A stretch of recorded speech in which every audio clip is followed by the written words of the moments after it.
Sa sandaling ito ay tumawag ng substitution ang referee sa player ng Jongwang Hai.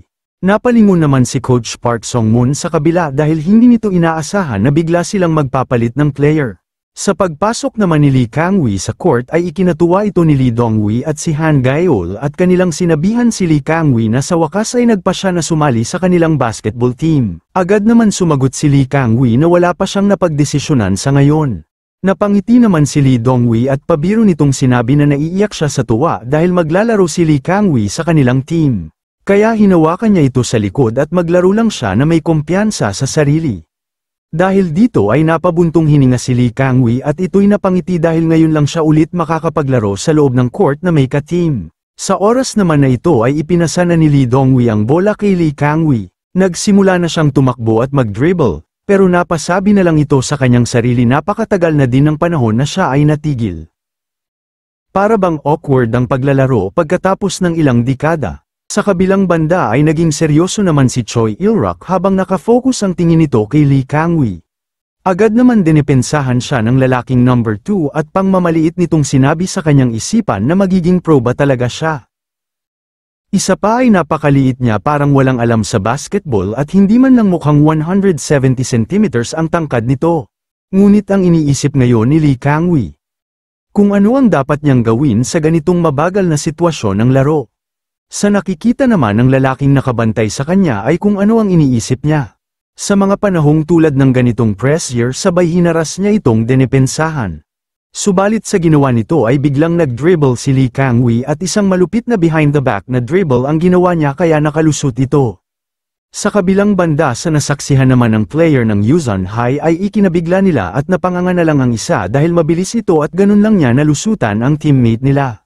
Pati na rin si Coach Park Song-moon at si Lee No-yeol dahil hindi nila inaasahan na mabilis ito. Sa paglusot ni Lee Kang-wei ay nakita niyang lever si Baek Sungbin ay agad niyang ipinasa ang bola dito.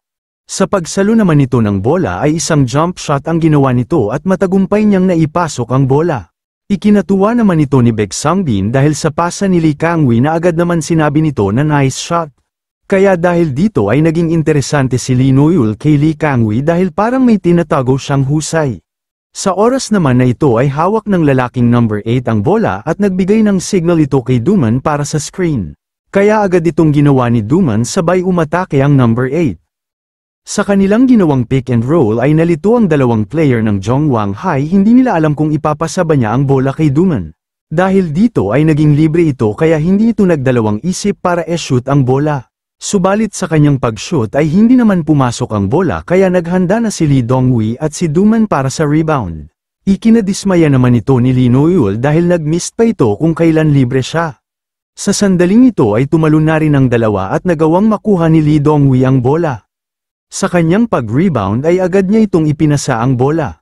Nakita naman ito ni Lee Kang-wei na sa kanya ipinasa ni Lee Dong-wei ang bola. Ngumiti naman ito at sinabihan niya si Lee Kang-wei na subukan niyang sumalaksak para makascore. Sa pagsalo naman nito ay agad silang tumakbo sa kabilang court pero nauna nang nakababa ang Yuzhan High para sa kanilang depensa. Ngunit nagsimula ng mag-dribble si Lee Kang-wei para ito'y umatake at pagbibigyan niya si Lee Dong-wei dahil sa sinabi nito. Sa mabilis naman itong mag-drive ng bola ay agad siyang dinipensahan ng dalawang player ng Yuzhan High pero wala naman kahirap-hirap na nakalusot si Lee Kang-wei sa kanila. Hindi naman nila inaasahan na ganito pala kahalimo siya mag-drive lalo na sa pag-handle ng bola. Muli naman sinalubong siya ng isa pang player na number 6 pero hindi niya nagawang pigilan si Lee Kang-wei sa ginawa nitong spin move ay madali lamang siyang nalusutan. Sa pag-drive ni Lee Kang-wei ng bola ay makikita natin ang determinasyon sa kanyang mata na kailangan niyang makascore. Ngunit hindi naman lubos maisip ng dalawang player ng Yuzhan High na sa liit niyang ito ay ganito siya kaliksi gumalaw. Sa nasaksihan naman ni Coach Park Song-moon ay nanlaki na lang ang mata nito dahil sino ang mag-aakala na ganito pala siya kalupit mag-handle ng bola. Sa kabilang banda ay namangha din si Coach Wang-gu at ang rookie at napanganga na lang ito dahil tatlong player na ang sinubukan siyang pigilan pero hindi sila nagtagumpay. Sa oras naman na ito ay bigla na lang nasa 3-point line si Lee Kang-wei sa isang iglap, kaya sinabihan nila ang lalaking number 2 na pigilan niya ito makascore. Agad naman niya hinaranggan si Lee Kang-wei pero naiinis nitong sinabi sa kanyang sarili na hindi ba sila nilalagay sa paningin nito, at kanyang napagtanto na ganito pala siya kahalimo mag-dribble. Ngunit napatingin naman si Lee Kangwei sa player na ito na ganito din siya dinepensahan mula kanina. Kaya hindi siya papayag na mapigilan siya nito kaya pinakitaan niya ito. Kaya isang behind the back na dribble ang ginawa ni Lee Kangwei at nagawa niyang makalusot sa kanya. Sa ginawa naman ni Lee Kangwei ay nanlaki na lang ang mata ng lalaking number 2 dahil isang behind the back na naman ang ginawa sa kanya. At hindi siya papayag na ganun na lang siya malulusutan. Kaya pinilit niya itong sundan at hindi niya hahayaang makascore. Subalit sa nakikita naman ni Choi Il-rak ay parang pamilyar ang senaryong ito dahil ganito rin ang ginawa sa kanya ni Lee Kangwei. Sa pag-drive naman ni Lee Kangwei ay lalo pa niya itong binilisan dahil mabilis din tumakbo ang lalaking number 2.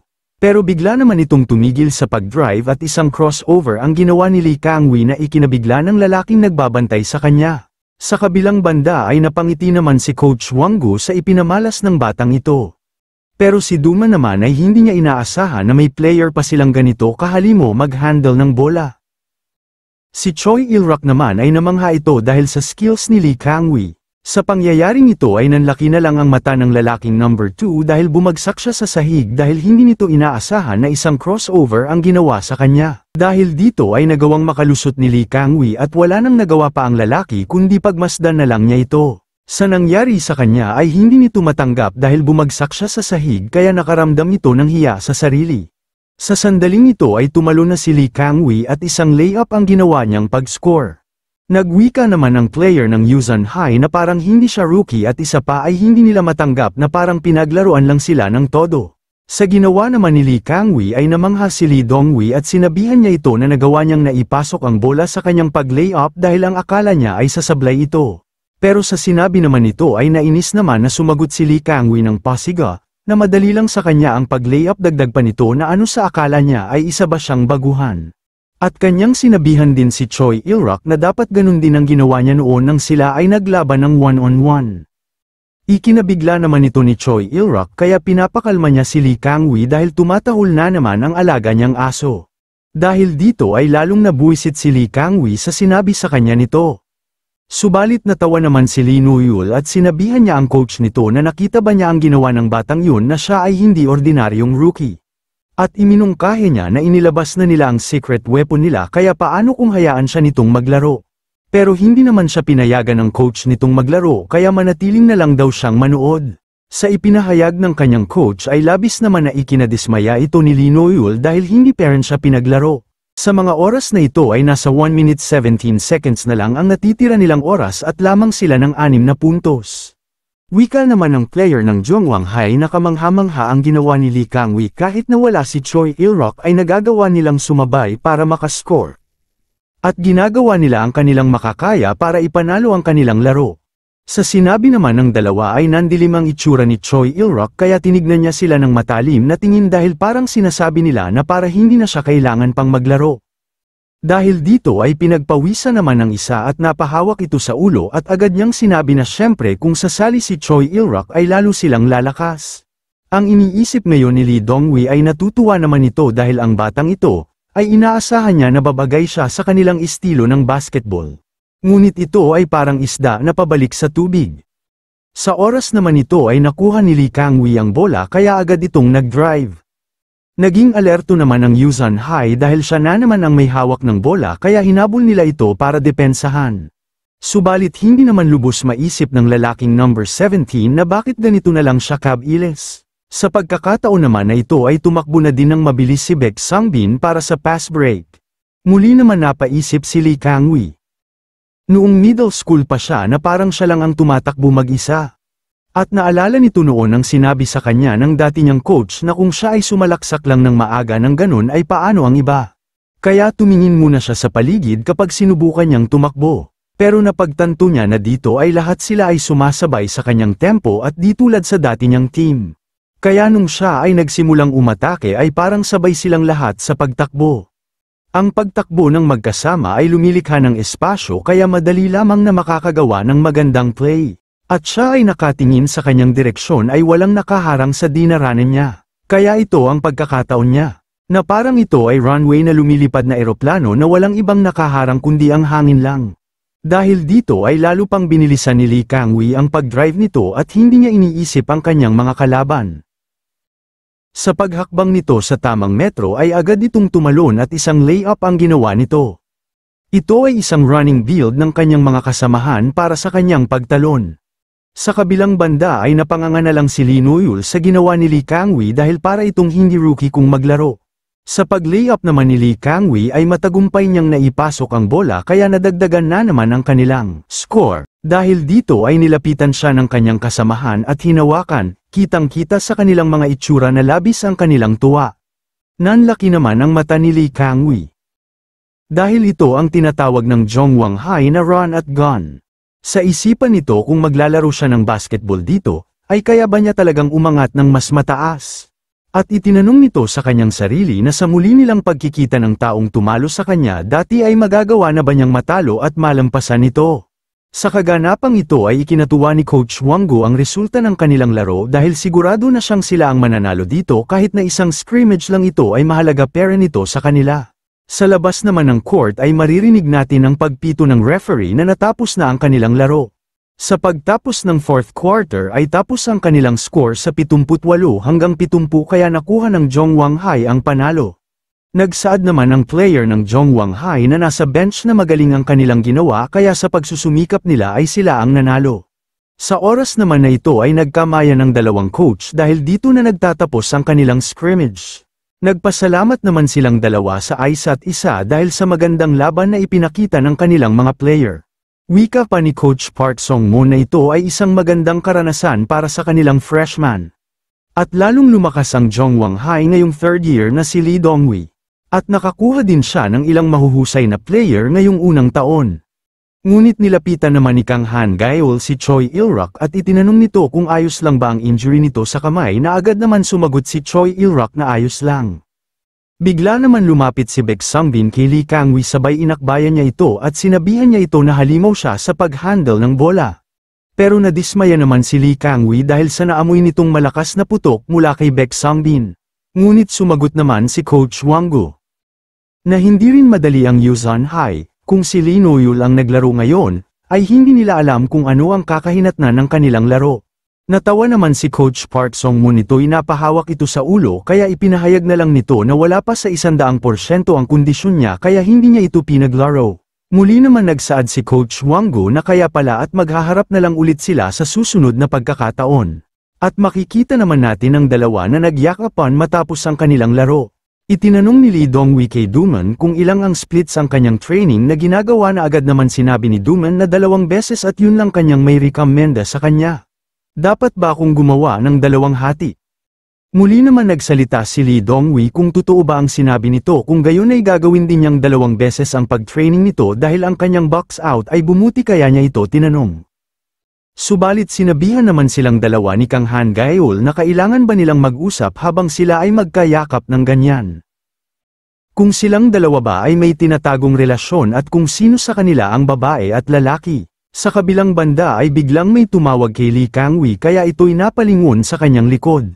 Sa paglapit naman ni Lee Noyul ay sinabihan niya si Lee Kangwei na ang galing ng dribbling niya. Wika pa nito na isa siyang freshman kung tama ba siya, at itinanong nito kung ano ang pangalan niya.